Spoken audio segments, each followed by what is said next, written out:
Bonjour et bienvenue dans la semaine de l'écho. Les électeurs américains ont conforté la majorité républicaine au Sénat, mais fait tomber la Chambre des représentants dans le camp démocrate. Ni défait, ni vainqueur, le président américain ne manque pas une occasion de vanter son bilan économique. Et pour cause, la croissance est au rendez-vous et le chômage au plus bas depuis 1969. Comment expliquer une telle embellie? S'inscrit-elle dans la durée? Bref, Donald Trump fait-il du bien à l'économie? Et l'issue des élections de mi-mandat peut-elle changer la donne? On en parle tout de suite avec mes invités. Eli Cohen, bonjour. Vous êtes directeur de recherche au CNRS. Alexis Garati, directeur des études macroéconomiques chez Euler Hermès. Et Mathieu Plane, économiste à l'OFCE. Donald Trump a donc remporté à moitié ces élections de mi-mandat, un résultat qui ne change pas ses plans économiques selon lui. Écoutez. Maintenant, ce sera beaucoup plus facile, car les démocrates viendront nous présenter leurs plans sur les infrastructures, leurs plans santé, leurs plans quels qu'ils soient, et négocieront. Mathieu Plane, je vous entendais réagir. Ça va être plus facile de négocier avec les démocrates. Est-ce qu'ils ont les moyens d'entraver la politique économique de Donald Trump? Alors oui. Surtout qu'il y a effectivement la possibilité de bloquer sur les questions budgétaires. C'est quand même un point assez crucial. Maintenant, il y aura peut-être des points d'accord possibles sur les questions d'infrastructure, notamment, qui faisaient partie du plan de relance américain. Maintenant, c'est vrai qu'il y a une grande partie des choses qui ont déjà été entamées sur la réforme fiscale. On va les prendre une à une. Peut-être sur la question budgétaire, est-ce que les démocrates peuvent couper les cordons de la bourse à Donald Trump? Est-ce qu'on peut envisager un nouveau shutdown, une paralysie des services publics? Non, je ne vois pas du tout les démocrates provoquer un shutdown. Ça, c'était plutôt la spécialiste des républicains. C'était plutôt avant. Ils ont toujours pensé que c'était en coupant les vivres à la bête qu'ils arriveraient à faire maigrir la bête. Ça, c'est vraiment l'idéologie républicaine. Les démocrates ne seront pas dans une opposition systématique. Les démocrates, pas du tout. Ils sont au contraire dans une logique d'engagement de moyen long terme. Et comme ça a été dit, ils feront en sorte que les dépenses prévues au budget, notamment dans les priorités sociales pour le système de santé, pour l'accompagnement de l'effort militaire et surtout pour le grand plan d'infrastructure, soit mené à bien. Simplement, les démocrates soulèveront quand même la question que nous nous posons tous, est-il bien raisonnable de stimuler l'activité d'un pays qui est à sa 10e année de croissance en provoquant du déficit et en accroissant la dette, alors qu'il n'y a aucune nécessité, qu'on voit des tensions qui apparaissent, et du côté de l'inflation, et du côté du marché du travail, et du côté de la dette, et du côté des taux. Selon vous? Comment? Il y a un risque de surchauffe. Oui. Pour moi, la surchauffe est déjà là, avec quand même une petite énigme, c'est qu'on a chaque fois l'impression qu'on touche au bout, que on a atteint le plein emploi, et donc après, et on voit que le système est quand même capable d'adaptation, c'est-à-dire que les réserves d'emploi existent apparemment, avec des retours sur le marché de l'emploi de gens qui en étaient sortis. Il y a des tensions sur le marché du travail, mais les salaires ne flambent pas. Il y a une reprise de l'inflation, mais on constate l'inflation plutôt sur les actifs que sur les biens et les services. Donc cette plasticité de l'économie américaine ou notre incapacité à bien analyser les vrais ressorts de la croissance américaine sont un sujet qui n'arrête pas de m'étonner, moi. Restons maintenant sur cette Chambre des démocrates. Est-ce qu'ils seront en capacité, par exemple, de réduire, en tout cas d'entraver les hausses d'impôts, les baisses d'impôts voulues par Donald Trump? Je pense personnellement qu'il y aura un peu plus d'incertitude sur le processus de négociation du budget américain. Et de toute façon, les attaques pourraient venir directement du camp républicain en lui-même, parce qu'il y a une prise de conscience croissante de la non-soutenabilité de la trajectoire de la dette américaine. Et donc l'opposition que le président Trump va rencontrer va venir des deux camps, sachant qu'il faut gagner aussi les élections présidentielles dans 2 ans. Et clairement, à l'heure actuelle, la trajectoire de la dette américaine ne repose pas sur un socle solide. Et donc, il va falloir réagir, et ça va créer de l'instabilité, ce qui explique en fait notre scénario de décélération de la croissance à 2,5% en 2019. En tout cas, dans l'immédiat, les marchés financiers ont plutôt réagi positivement aux résultats de ces élections. On l'a vu mercredi, la séance a même été la meilleure après des élections de mi-mandat depuis 36 ans. Vous allez voir des indices dans le vert. Comment l'expliquez-vous, Mathieu Plane? Est-ce que le fait d'avoir une chambre démocrate, c'est plus rassurant pour le jour de la bourse, mais Non, mais est-ce qu'on peut envisager que pour les investisseurs, c'est plus rassurant d'avoir un nouvel équilibre politique? en tout cas, il n'y a pas une déstabilisation totale. C'est-à-dire que c'est ni les démocrates ni les républicains qui ont gagné de façon extrêmement forte d'un côté ou de l'autre. C'est vrai que la question qui va se poser, elle est de savoir comment cette économie américaine va atterrir, en fait. Et c'est là où nous, macroéconomistes, on est assez vigilants. Il va y avoir certainement des nouvelles mesures, on en parle, hein, mais peut-être plus consensuelles sur certains types de dépenses. Voilà. Mais on va voir jusqu'où on va aller. C'est vrai que l'injection qui a été mise par Donald Trump en haut de cycle, c'est historique. C'est-à-dire qu'on parle de 2,5 points de PIB. Là, aujourd'hui, l'Italie, qui est vue comme un gouvernement qui prend des décisions complètement irrationnelles, fait un plan de relance de moins de 1 point de PIB. Donc, il faut bien avoir ça en tête. Et surtout, en haut de cycle, comme ce qui a été dit.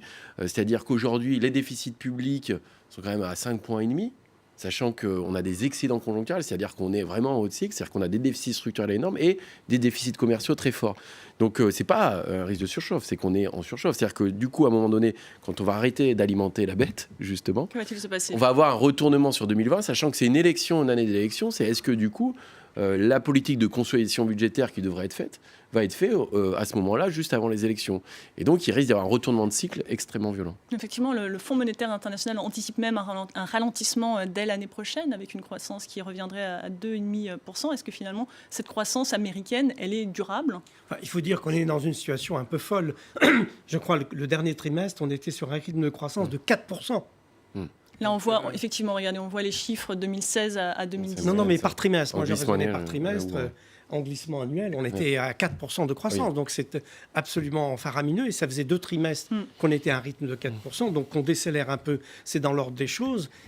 Mais ce qui est en même temps très frappant, je ne sais pas ce que vous en pensez, c'est que toutes ces politiques ont été conçues par Trump pour inverser le cours historique de la désindustrialisation américaine. Et est-ce que ça a marché ? Et pour servir l'électorat blanc de la Rust Belt en leur disant « avec moi, on va réindustrialiser ». Or, ce qu'on constate, c'est que, en matière de production industrielle, on n'a pas du tout le rebond qu'on pourrait attendre. On reste à des niveaux inférieurs au niveau de début de crise. 2, le déficit commercial n'a jamais été aussi important. On va le voir. Il continue à s'aggraver.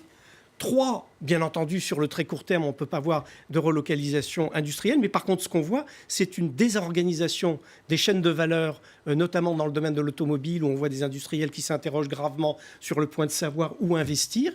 Et puis 4, et c'est peut-être un élément de réflexion, lorsque Trump pousse jusqu'au bout sa logique, notamment avec l'ALENA, où il a conduit à une renégociation des relations commerciales avec le Canada et avec le Mexique, on aboutit à une souris, quoi. On accouche d'une souris. C'est-à-dire le NAFTA 2.0, ou l'UMCA, comme on l'appelle maintenant, ça corrige à la marge des importations de lait du Canada et du contenu local de production au Mexique. Finalement, donc, cette renégociation, elle a été infime, c'est ce que vous êtes en train de nous dire. Donc, et on comprend mieux, du coup, comment il n'atteint pas ses objectifs en matière d'économie de l'offre et comment ce qui stimule véritablement l'activité aujourd'hui, c'est ce qu'il injecte dans les circuits financiers, quoi. Et est-ce que sa réforme fiscale, elle a aidé les entreprises ? Est-ce qu'on constate plus d'investissements, plus de création d'emplois liés à cette baisse d'impôts ? Il a stimulé l'économie. Je pense que ça n'a pas été ultra efficace, comme on le dit, parce qu'il y a quand même beaucoup de pertes en ligne, à la fois sur les déficits publics, les déficits commerciaux. C'est effectivement pas forcément cette politique-là qui va permettre de réindustrialiser les États-Unis, et une distribution fiscale extrêmement inégalitaire, qui est quand même le problème, un des problèmes essentiels des États-Unis. Donc, si vous voulez, vous mettez beaucoup d'argent. Effectivement, ça permet quand même de soutenir l'économie, qui est quand même une économie qui fonctionnait bien, mais qui, en tout cas, permet de retarder le cycle. Mais au regard de ce qui est injecté, il va falloir le payer à un moment donné, quoi. C'est-à-dire que la contrepartie, c'est qu'à un moment, vous ne pouvez pas, en permanence, faire de la relance budgétaire, surtout quand vous avez, en plus, une situation quand même de croissance. Et donc, il y aura cette phase qui va être compliquée, parce que 2019, encore, est soutenue par cette politique budgétaire, mais 2020, il y a en plus la normalisation de la politique monétaire. On sort quand même... avec un relèvement des taux de la relèvement des taux qui est attendu, et une consolidation budgétaire aussi qui est censée arriver à un moment donné. Et donc, vous allez prendre un peu ça tout en même temps, ce qui risque quand même d'avoir à la fois l'inversion du cycle, plus la consolidation budgétaire, plus la normalisation de la politique monétaire. Quid du protectionnisme, du Met américain? Pour répondre complètement à votre question, les super profits faits par les entreprises américaines et le rapatriement des capitaux qu'ils avaient laissés à l'étranger, Qui est pour plutôt le moment, à mettre au crédit de Donald Trump. plutôt à des politiques de rachat massif d'actions, comme on n'en avait pas vu depuis longtemps, et à des distributions de dividendes exceptionnelles. Donc, je sais pas, Plutôt qu'à de l'investissement. plutôt qu'à de l'investissement. Je veux dire, quand vous voyez les masses financières colossales rapatriées par les grandes entreprises américaines et que vous voyez les données historiques sur les rachats d'actions, vous voyez un peu où est allé essentiellement cet argent qui a été rapatrié. Alors, sur le protectionnisme maintenant, effectivement, Donald Trump affirme un credo protectionniste et il a même ses idéologues, Navarro, il a ses négociateurs, Lighthizer, etc. Mais la remarque que je faisais tout à l'heure, c'est, OK, après toutes ces déclarations, quand on regarde le résultat final, Finalement, quand c'est la pas négociation aboutit, je constate, que vis-à-vis de l'Allemagne, on n'a pour le moment pas pris les mesures de rétorsion qu'on voulait prendre sur l'automobile. Vis-à-vis de la Chine, là oui, il y a la volonté d'augmenter progressivement les niveaux de taxation. Sur l'Amérique du Nord, j'en ai parlé tout à l'heure, on est arrivé Finalement, à c'est de la un rhétorique. petit accord. Donc je crois que pour le moment, l'effet des déclarations protectionnistes de Trump se fait davantage ressentir sur l'ambiance générale que sur les effets macroéconomiques. Très rapidement, il nous reste très peu de temps. Qu'en est-il en 2 mots du bilan social de Donald Trump ? On sait que c'est un sujet, l'économie, qui a été peu abordé pendant la campagne. Est-ce que les Américains ressentent aujourd'hui les effets de cette bonne croissance économique ? En fait, les enjeux des élections de mi-mandat sont portés sur les questions liées à la santé. Ça a favorisé les démocrates pour regagner le pouvoir au sein de la chambre basse. Et donc, mais je ne pense pas que ça soit la priorité en fait du président Trump. La priorité du président Trump, c'est de générer un maximum de croissance. Et c'est bien reçu aux États-Unis. Quand vous atteignez des niveaux extrêmement bas de chômage, à 3,7% à l'heure actuelle, vous êtes totalement dans le succès. C'est-à-dire que vous atteignez votre objectif et vous avez énormément d'audience et de bonne réception de la part de la société civile aux États-Unis. Donc une politique économique qui flatte finalement son électorat, oui, sans forcément réduire les inégalités sociales. sociales. Pas qui flatte son électorat, parce que quand même ceux qui ont voté pour lui, c'est beaucoup des victimes de la désindustrialisation, des gens pauvres, etc. Et ils n'ont pas bénéficié de la réforme fiscale. Les effets de la réforme fiscale se sont concentrés sur le 1%. Mais pour l'instant, ils continuent à voter pour lui, en tout cas. C'est ça qui est le paradoxe, si vous voulez, et c'est le paradoxe populiste. On s'arrêtera sur ce paradoxe. Merci beaucoup, c'est la fin de cette première partie. Restez avec nous, dans quelques minutes, on parlera de la France, de son industrie. L'information continue sur France 24.